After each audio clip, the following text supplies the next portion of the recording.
On a quiet autumn morning, along the narrow road that brushed the edge of the forest, a little girl walked with her German shepherd, just as she always did.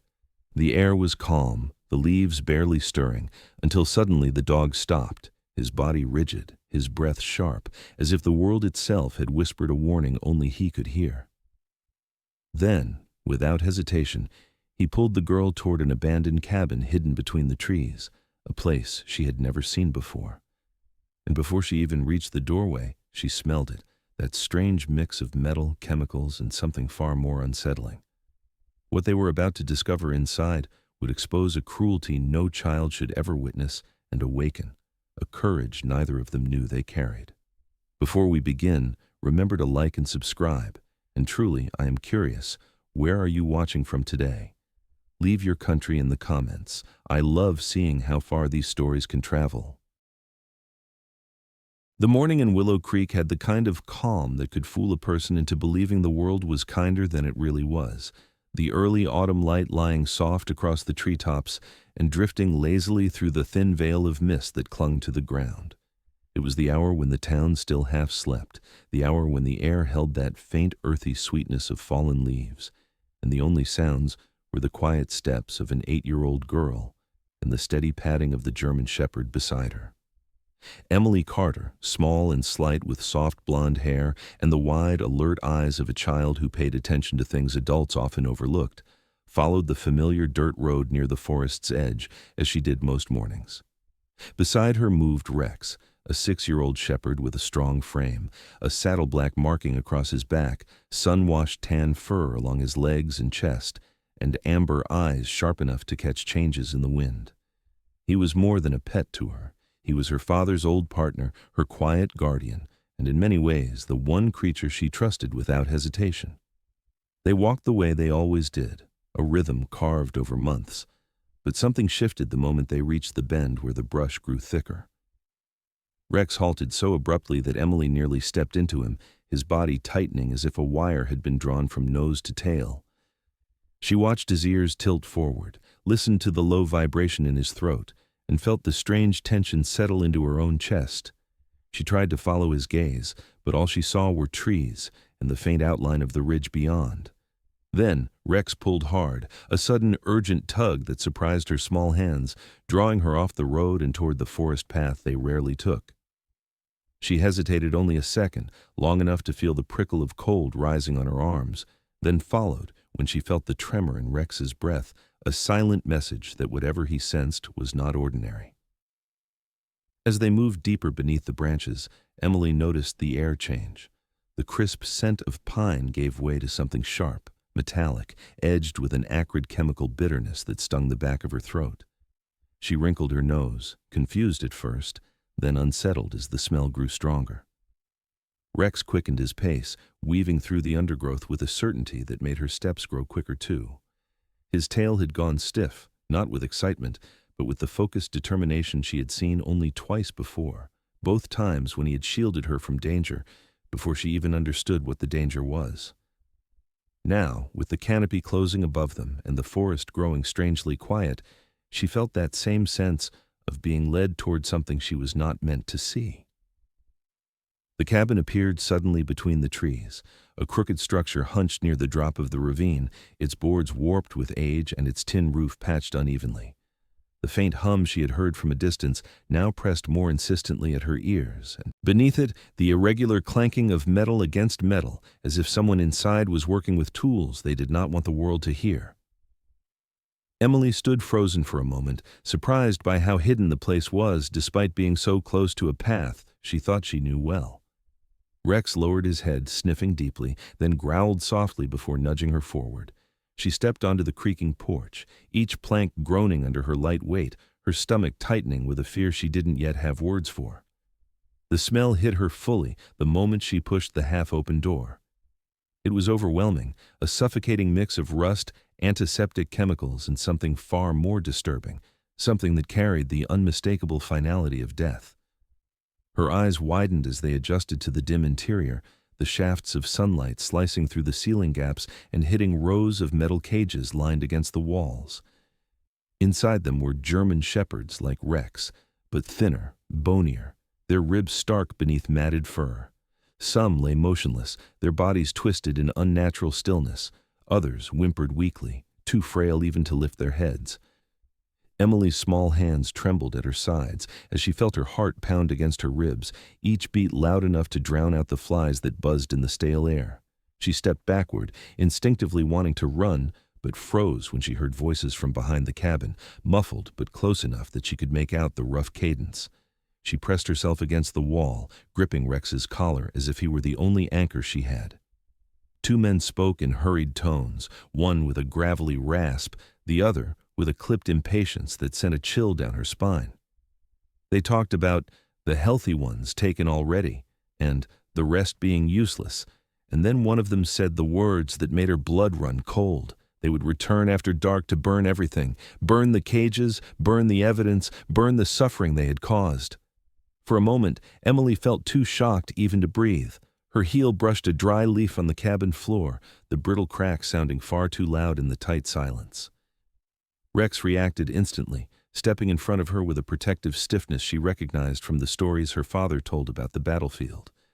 The voices outside paused, and she heard one of the men mutter uncertainly before footsteps crunched farther away. Rex gave a low, warning rumble before nudging her toward the door, urging her to move, and she did, first slowly, then faster, until they were running through the forest, branches clawing at her arms as the smell of death faded behind them. By the time they reached the forest's edge, Emily's breath was ragged, her throat burning not only from running but from holding back tears she couldn't explain. She glanced back only once, catching the dark silhouette of the cabin through the trees, and felt Rex press himself against her leg, keeping her steady. The road ahead felt impossibly long, but she ran anyway, driven by a fear that was sharper and more real than anything she had felt in her 8 years. When her house finally appeared, she burst through the door, calling for her father before her shoes even touched the rug. Jack Carter looked up immediately, his tall frame rigid with the instinct of a man who had seen too much to ignore panic in his child's voice. In his early 40s, with dark hair touched by silver at the temples and calm, steady features shaped by years of service, he crossed the room in 2 long strides. Emily clutched Rex's fur as she tried to speak, her words tumbling over each other. Metal smells, cages, dogs dying, men talking about fire. Jack knelt so they were eye level, his expression tightening, not with disbelief, but with the heavy understanding of someone who had seen the world's darker corners firsthand. He listened without interruption, his eyes flicking once toward Rex, who stood alert beside her, tail low, posture tense. Jack knew this dog. Rex had saved Jack's life once, dragging him out of an ambush in Afghanistan when the odds had been stacked against them. If Rex reacted like this, it was no child's imagination. And when Emily described the hum of machinery and the chemical stench, Jack felt something deep inside him shift, an instinct honed in combat, warning him that whatever Emily stumbled into was not a harmless incident. He placed a hand on Emily's shoulder, steady but gentle, and met Rex's eyes with a silent acknowledgement between old partners. Then he looked back at his daughter, her small frame trembling from shock and urgency, and knew there was no question to ask, no doubt to entertain. He believed her, not because she was his daughter, but because he knew the dog who had led her there, and the world had taught him that some warnings were too important to ignore.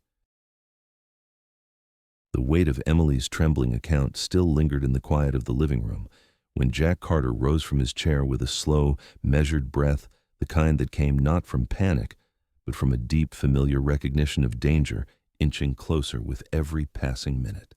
The house felt smaller somehow, as if the walls themselves were listening, absorbing each detail the child had delivered in her frightened rush. Jack moved toward the window, his tall, broad-shouldered frame casting a long shadow on the floor, and stared toward the distant line of trees where the morning mist had begun to thin, knowing instinctively that what Emily had discovered was not an accident, not a single act of cruelty committed in isolation, but something purposeful, organized, and far darker than anything the people of Willow Creek were prepared to imagine. A man who had seen war could tell when suffering was systematic, when fear left a pattern, and this, what Emily described, had all the marks of a deliberate operation that thrived on silence as its shield. He stood there long enough for Rex to come to his side, the German shepherd's tail low, his ears still fixed toward the forest, as though an invisible thread stretched from that hidden cabin straight into his instincts. The dog's presence grounded Jack in a way few things did. Rex had once pulled him from debris in a collapsed building overseas, had alerted him to ambushes before a single shot was fired, had stayed alive when most creatures would have given up. Jack felt that same spark now, the unspoken warning in the dog's posture, and he knew with unsettling clarity that whatever Emily found was not just a matter for animal control or a routine investigation. It was the kind of wrong that grew roots, thick and tangled, the kind of wrong that did not go away until someone tore it out by hand. Jack took one final look at his daughter, pale and wide-eyed on the sofa, and felt a steady burn rise beneath his ribs, not of anger, but of responsibility. His first call was to Deputy Logan Pierce, a man who had aged into authority rather than slipped into it, a 46-year-old with the firm, weathered face of someone who'd spent most of his life outdoors, and a voice that could calm conflict before it started. Logan had known Rex from his service days, had admired the dog's near uncanny ability to track danger, and trusted Jack's instincts even when others hesitated. When the phone rang, Logan answered in his usual low, steady tone, though that steadiness wavered when Jack described the smell of chemicals, the stacked cages, and the men planning to burn the place that very night. Logan didn't rush to fill the silence that followed. He understood the gravity without needing theatrics. When he finally spoke, his voice had sharpened, not in fear, but in resolve, the kind carried by men who had made peace with the weight of difficult choices. Emily had been listening from the doorway, her small hands gripping each other tightly, and when Jack lowered the phone, she took a hesitant step forward, her chin lifting with a quiet bravery that caught him off guard. She insisted she needed to return to the woods, insisted she could show them exactly where the path curved and where Rex began to pull, insisted that she knew the way better than anyone else could.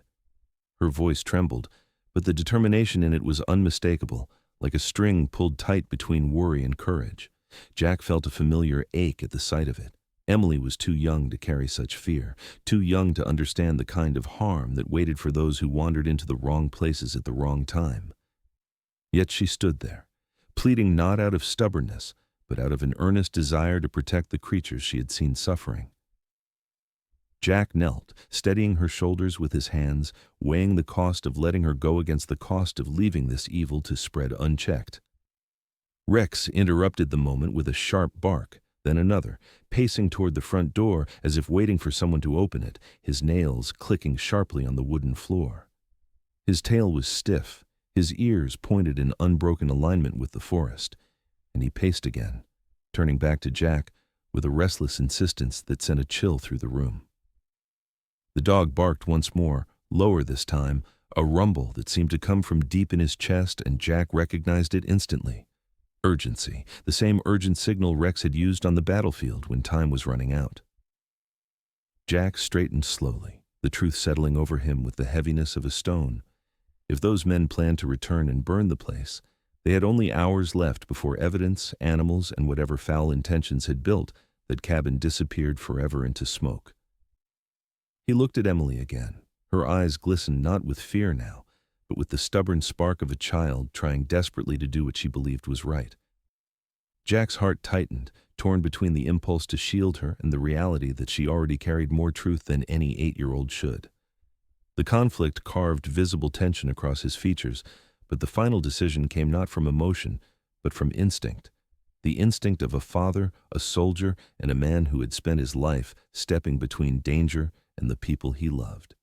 He told Emily she would not return to the woods tonight, not while men willing to harm innocent animals were preparing to destroy their tracks, not while darkness threatened to swallow the forest whole. Her face crumpled with protest, her voice rising in pleading tones, but he shook his head slowly, firmly, the kind of refusal that came from love, not authority. Jack carried his decision forward with the quiet determination that defined him. He walked Emily across the yard to the neighboring house, where Mrs. Alden, a gentle elderly widow in her early 70s with soft gray hair and attentive eyes, agreed without hesitation to watch over the child for the evening. Mrs. Alden had known Jack since he moved to Willow Creek years ago. She had witnessed the long hours he spent rebuilding his life after service, had greeted Emily's birth with joy, and understood the strength of the bond between father, daughter, and the loyal dog that rarely left their side. She held Emily's hand as the girl looked back repeatedly, torn between wanting to warn the world and wanting to stay close to the only two protectors she had ever fully trusted. Jack offered her a reassuring nod, the kind that promised he would return, and Emily finally stepped inside the neighbor's doorway, though her shoulders still trembled with worry. When Jack returned to his home, Logan's truck was already rumbling into the driveway, the headlights sweeping briefly across the trees before the engine was shut off. Logan stepped out, tall and firm in his stance, his expression grave but steady, and approached Jack with the kind of silent acknowledgement shared among men who had faced difficult truths before. They did not need lengthy discussion. The grim understanding passed quickly between them, and both turned to Rex, who stood ready as though he had been preparing for this moment since the instant he first caught the scent in the woods. The dog's body was poised, his gaze alert, and even in the stillness of the fading light, he radiated the confidence of a creature who knew danger well and never shied from it. Together, the three of them prepared to return to the forest, not with reckless urgency, but with a careful, practiced discipline shaped by years of experience.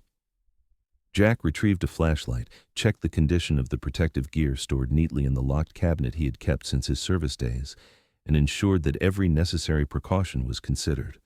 Logan did the same, moving with a quiet efficiency that came from decades in law enforcement, checking his equipment with the calm steadiness of a man who refused to underestimate the unknown.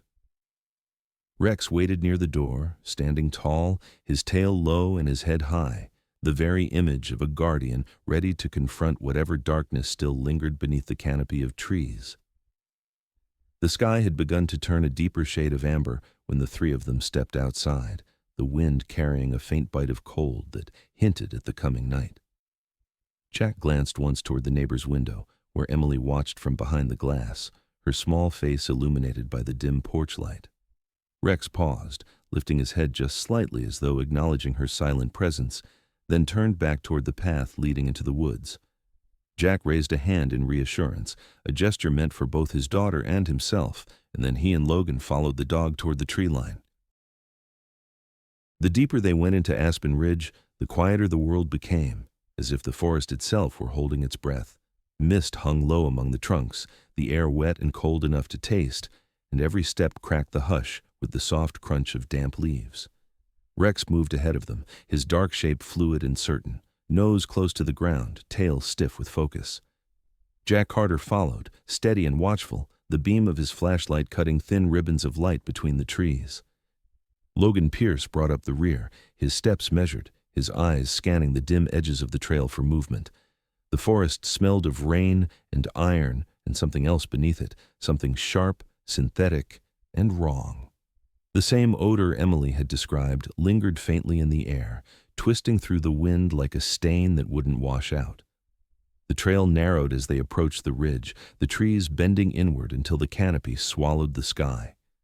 Rex slowed suddenly, sniffed the air, then pressed forward through a gap in the brush. A clearing opened before them, and at its center stood a cabin, old, slumped, and defeated by time. Even in the fog, the place radiated unease. The boards were warped and blackened, the door hung askew. Jack could feel the weight of it before he even reached the steps. The smell hit next, bleach, rust, and the unmistakable sweetness of decay. Rex's growl rose low in his throat. Jack lifted his flashlight, exchanging a glance with Logan, then stepped forward. The beam swept across the interior. Cages lined against the walls, twisted, rusted, some still latched, others forced open. The silence that filled the room was not empty, but heavy, as if it remembered every sound it had once held. Logan crouched near the threshold, brushing his gloved fingers across the floor. "Recent," he murmured. "Boot prints, maybe 2 sets, same direction, out toward the ridge." Jack's light caught on something half buried beneath the soot. He knelt, pried it loose, and turned the scorched paper toward the light. The edges were burned, but what remained was enough to read. Batch X45, dosage regulation, subject stability. He recognized it instantly. military-grade compounds used years ago in experimental obedience training for K-9 units, tests that had ended in disaster. His jaw tightened. Someone was reviving the same methods, hidden beneath the cover of rural silence. They weren't breeding, he said softly. They were conditioning. Logan said nothing, but the look in his eyes was all the confirmation Jack needed. They moved deeper into the cabin. Rex followed the line of cages, sniffing each one, then stopped abruptly near the far corner. His ears pricked forward, his nose pressed to the ground. A faint sound broke through the air, a whimper, thin and uncertain, like a heartbeat barely clinging to rhythm. Jack's pulse quickened. He crossed the room in 2 strides, knelt, and lifted a warped plank. Beneath it, curled into 2. Themselves in the shadows were 3 German shepherd puppies no older than a few weeks. Their fur was damp, matted with soot, their small bodies trembling in exhaustion. One of them let out a weak cry and buried its face against the others. Jack's breath caught. Carefully he slid his hands beneath them, feeling the fragile weight, the warmth that meant life still lingered. "Easy now," he murmured, his voice barely above a whisper. Rex lowered his head beside him, his breath brushing the smallest pup as though promising its safety. Outside, the fog had thickened into a silver wall. Jack carried the puppies into the open air and set them gently on a patch of moss beneath a pine. The forest around them was still, too still, the kind of stillness that felt more like listening than rest. Logan stepped beside him, scanning the ridge. "We're not alone," he said quietly. Jack looked up. The ridge beyond the clearing was cloaked in shadow, but someone, moved there, just at the edge of sight. A figure, distant but deliberate. They stood for a moment watching the clearing, then turned and vanished behind the rocks. Rex's growl deepened, sharp and guttural, his body tense.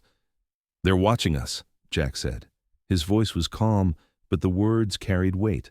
Logan crouched behind a fallen log, eyes narrowed toward the ridge. "Whoever they are, they didn't come to check on the cabin. They came to see who found it." Jack nodded slowly. He could almost feel the calculation from across the distance. Whoever had run this place hadn't just abandoned it. They had prepared for discovery, and now they were measuring the damage. He looked down at the ground. Tire impressions pressed deep into the mud, tracks leading uphill, not away. "They'll come back," Jack said quietly. "And soon." Logan's reply was barely a whisper. "Then we wait." Rex circled the perimeter, nose twitching, ears twitching toward every shift of wind. Jack knelt beside the puppies again, checking their breathing, then wrapped them loosely in his jacket to keep them warm. Their small bodies pressed together, seeking comfort in the rhythm of one another's hearts. For a moment, all he could hear was their shallow breathing and the faint hum of the forest beyond. He looked at Rex. The dog was still staring toward the ridge, tail rigid, eyes fixed. "You feel it too, don't you?" Jack murmured. Rex gave no sound, only a slow, deliberate blink that felt like an answer. They withdrew a short distance from the clearing, moving quietly through the underbrush until they found a hollow beneath the roots of an old oak. From there, they had a clear view of the cabin without being seen. The fog thickened further, blurring the outlines of the trees, the world reduced to gray and breath. Logan crouched beside Jack, his voice low. "If they're cleaning up, they'll come before dawn. People like this don't leave traces overnight." Jack nodded, resting a hand on Rex's neck. The dog's muscles were taut beneath his fur, ready but silent. "Then we'll be here when they do." The hours crept by in silence. The forest changed slowly around them. The damp air grew colder, the wind sharper. A distant owl called once, then stopped. Jack kept his eyes on the cabin, its shape ghostly through the mist. From this distance it looked almost peaceful, but he could still smell what lingered inside, death masked with bleach, cruelty hidden under order. He thought of Emily's voice trembling as she described the scent, the fear in her eyes. That was what brought him here, and that was what would keep him here until he found who did it. Sometime near midnight, Rex stiffened. His head turned toward the ridge again, his breath shallow, quiet. Jack followed his gaze and saw movement, faint lights threading through the trees above, slow and cautious. Logan's hand tightened around his rifle, eyes narrowing. "They're here," he whispered. Jack gave a single nod, The puppies stirred softly beside them, one letting out a small cry that broke the silence for just a moment before the forest swallowed it again. Jack laid a hand gently over them, steadying their tremors, then met Rex's eyes. The dog's gaze was steady, fearless, waiting for the signal that hadn't yet come. In the hollow beneath the oak, they waited. Man, deputy, and dog bound by the same quiet resolve. The forest around them seemed to exhale, the mist curling in thin ribbons through the clearing, softening every edge but sharpening every sense. The air was heavy with anticipation, not fear. Jack could feel it in the weight of his heartbeat and in the stillness of Rex's frame beside him. The night would not end quietly. He knew that much. But for now, there was nothing to do but listen to the forest breathe and wait for the inevitable return of those who believed their crimes had gone unseen. The first sound was the soft spill of gasoline across rotted wood. Jack's eyes narrowed as the scent reached him, harsh, chemical, familiar.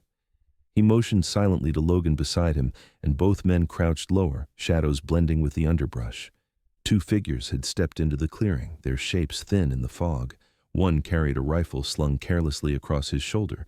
The other held a metal canister and a lighter, glinting faintly between his fingers.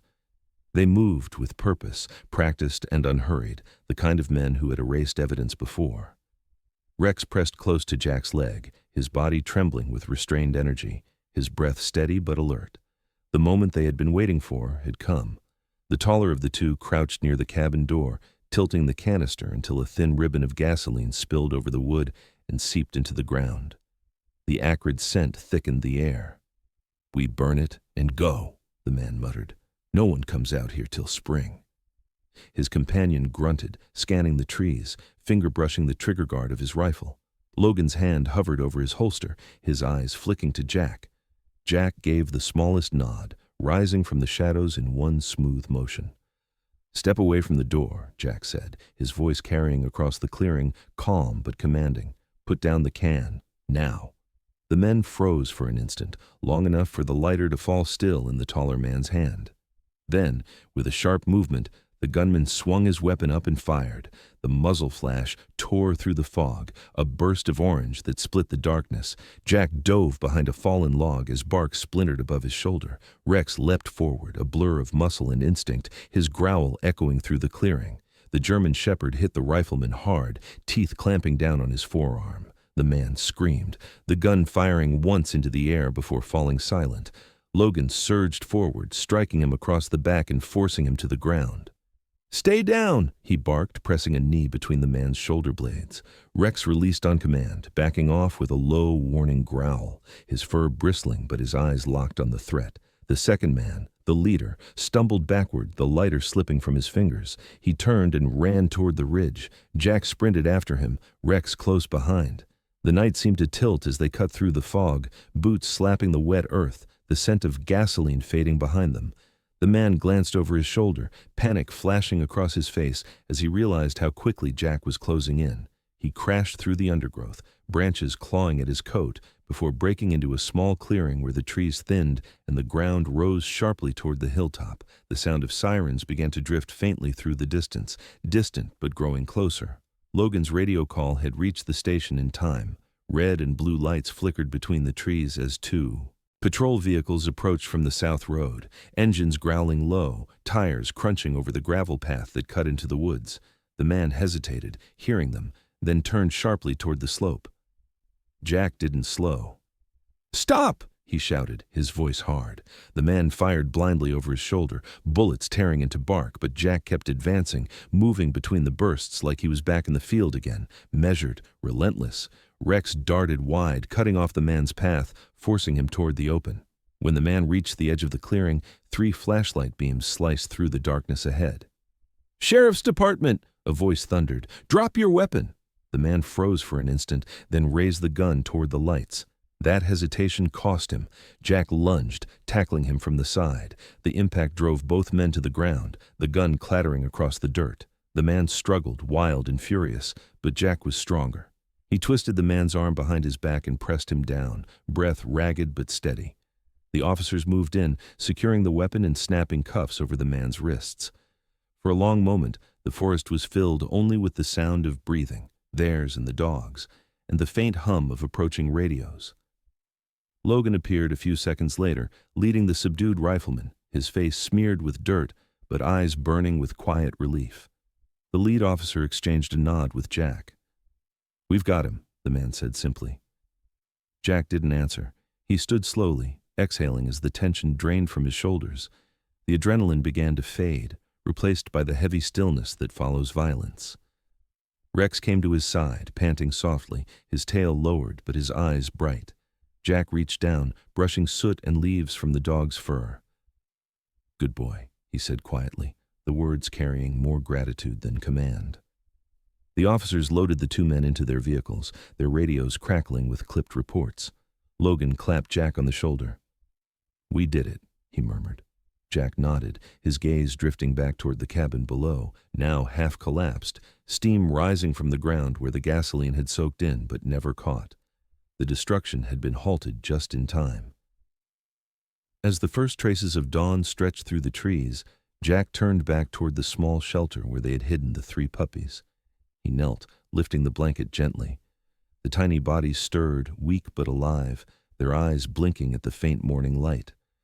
One whimpered softly, pawing at the air until Jack's hand steadied it. "You're safe now," he whispered. Rex lay down beside him, his nose brushing against the smallest pup, protective and calm. The faint wail of sirens faded into the distance, leaving only birdsong and the quiet hum of the waking forest. Jack gathered the three pups in his arms, holding them close against his chest. Their fragile warmth seeped through his fatigue, anchoring him in the moment. He stood slowly, the forest around him washed in the pale light of a new day. Logan approached, stopping beside him. Neither spoke. There was nothing left to say. The air smelled of pine and rain instead of gasoline, and the silence that followed was not heavy anymore. It was clean, like a wound beginning to heal. Jack looked down at Rex, whose gaze was fixed on the horizon, and nodded once. "Let's take them home," he said. The trial came quietly, without spectacle, but its weight lingered long after the courtroom had emptied. In the small town of Willow Creek, justice often arrived not in grand gestures, but through the quiet persistence of those unwilling to forget. The evidence Jack and Logan had gathered, documents, chemical records, and testimony, was enough to dismantle the network that had profited from cruelty. The ringleader, a man whose arrogance had once filled the forest with silence, now sat behind bars, sentenced to decades for his crimes. The town spoke of it in murmurs, half in disbelief, half in relief, as though unsure how to process the truth that such darkness had lived so close. For Jack, it wasn't triumph, he felt. It was closure, tempered by the memory of what they had found among the cages and what they could never unsee. In the weeks that followed, the forest began to breathe again. Snow melted from the ridge, streams trickled through the mossy ground, and wildflowers began to push through the soil near the ruins of the cabin. Rex still returned there sometimes during his morning patrols, sniffing the air, his movements slow, deliberate, as though paying silent respects. Jack never stopped him. Some places, he understood, deserved remembrance more than avoidance. The world might move on, but memory, especially the kind born of sacrifice, did not. Each morning he watched from the porch as Rex stood at the edge of the woods before turning back toward home, his posture calm, his eyes steady. The dog no longer looked haunted. He looked whole again. Inside the Carter home, warmth had returned in more ways than one. Emily spent her days caring for the three surviving puppies, now lively and playful, their coats growing thick and glossy under her care. Jack had watched the way she moved around them, with patience, gentleness, and a quiet determination that mirrored her mother's. The smallest pup, with a faint stripe of silver across its back, had been the weakest at first, but Emily had refused to give up on it. "She's going to make it," she'd said softly one morning, and she'd been right. The puppy thrived. When it came time to name them, Emily had thought for a long time before deciding. Aspen, Ridge, and Hope, 3 words that belonged together, like the story that had brought them all here. Rex watched over the puppies with the solemnity of an old guardian. Though his body bore the strength of his years, there was something paternal in the way he moved among them, patient, guiding, never intrusive. Emily often sat beside him on the rug, the pups clambering over her lap, while Rex lay still, his head resting on his paws, amber eyes half closed.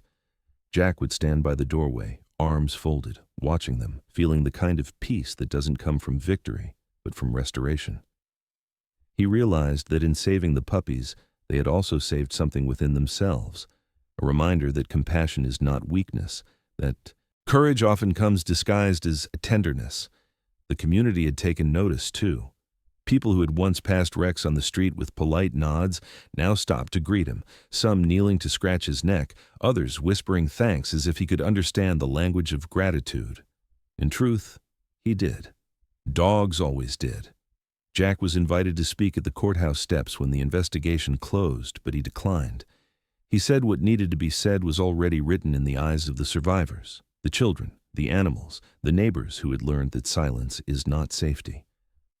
Logan had spoken instead, his voice firm and steady. This was not the work of heroes. It was the work of people who refused to look away. As spring came to Willow Creek, a new chapter quietly began. With the town's support and a modest grant from the state, Jack helped establish the Pine Valley Rescue Center, a place dedicated to the memory of every animal lost to cruelty and to those who had survived. The building stood on a wide clearing just beyond the tree line, where sunlight fell freely through tall windows, and the sound of wind carried the scent of pine through open doors. It wasn't large or grand, but it was honest. Every cage inside was temporary, every name on the wall a reminder that kindness could rebuild what cruelty destroyed. Emily painted the first sign herself, her careful handwriting spelling out the words, "Where second chances begin." On the day the center opened, people gathered quietly, families and children, a few reporters and several officers from Logan's department. Jack stood near the entrance, his hand resting on Rex's shoulder, while Emily played with Aspen, Ridge, and Hope in the grass. The puppies chased each other in circles, tails wagging, the afternoon sun glinting off their fur. When the ribbon was cut, applause rose, not loud but warm, sincere, the kind that wraps around a place and gives it life. For the first time in months, Jack felt something he hadn't dared to name before: lightness. It wasn't joy exactly, but something simpler, quieter, the return of balance. After the crowd thinned, Jack found Emily sitting by the fence, a puppy asleep in her lap, Rex lying beside her. She looked up as he approached, her eyes bright but thoughtful. "Dad," she said softly, "Rex is a hero, isn't he?" Jack smiled faintly, crouching beside her. "He is," he said, "but not the kind they put in books. Heroes don't always wear armor or stand in the light. Sometimes they're just there when the world needs them most." Emily nodded, pressing her cheek against Rex's fur. "Like you," she murmured. Jack shook his head. "No," he said gently. "Like him. And like you." The words hung in the quiet air, carried by the breeze that moved through the pine trees beyond. As the afternoon softened into evening, the valley glowed gold. Jack stood with Emily and Rex near the sign of the new rescue center, watching the puppies tumble and play in the yard. The laughter of the volunteers drifted through the open doors, mingling with the rustle of leaves. Jack placed a hand on his daughter's shoulder, feeling her small frame lean into him. For all the loss and fear they had endured, the moment felt full, of purpose, of peace, of the kind of hope that doesn't fade when the day ends. He looked at Rex, who met his gaze with that quiet understanding shared only between a man and a dog who had survived together. The sun dipped lower, painting the sky in amber and rose. The light caught in Rex's eyes, turning them to molten gold. Emily reached down and stroked his head, whispering something only he could hear. Jack couldn't make out the words, but he didn't need to. Some things don't need translation. He knew she was thanking him, not just for saving her, but for reminding them both what courage truly meant. When they turned to leave, Rex lingered for a moment at the gate, glancing back toward the forest as if saying farewell to the ghosts that had brought them here. Then he followed, steady and unhurried, his paws leaving quiet prints in the earth. As twilight settled, the three of them walked down the dirt road that led home, father, daughter, and dog, moving in easy rhythm beneath the fading light. The air smelled of pine and rain, and somewhere in the distance a chorus of night birds began to sing. Jack glanced down at Emily, her hand curled trustingly in his, and at Rex walking close on her other side. The world felt fragile again, but alive, like something healed, not forgotten. And in that still, golden silence, Jack understood the truth he would carry for the rest of his life, that heroism was not measured by battles fought or enemies defeated, but by the quiet acts of loyalty and love that keep the light alive when darkness tries to take it. Sometimes the quietest acts leave the deepest marks, not in headlines, not in applause, but in the quiet corners of the heart where goodness takes root. There are people, and even loyal creatures, who move through this world, asking for nothing, yet giving everything. They remind us that kindness is not weakness, and courage is not always loud. In their silence, they heal what cruelty breaks. If you felt something in this story, take a moment to share your thoughts in the comments. Maybe your words will reach someone who needs to believe that compassion still exists. Subscribe if you wish to walk with us through more stories like this, stories that remind us that love, loyalty, and faith are still here, waiting to be seen. And may God bless you and everyone who carries kindness quietly in their hearts.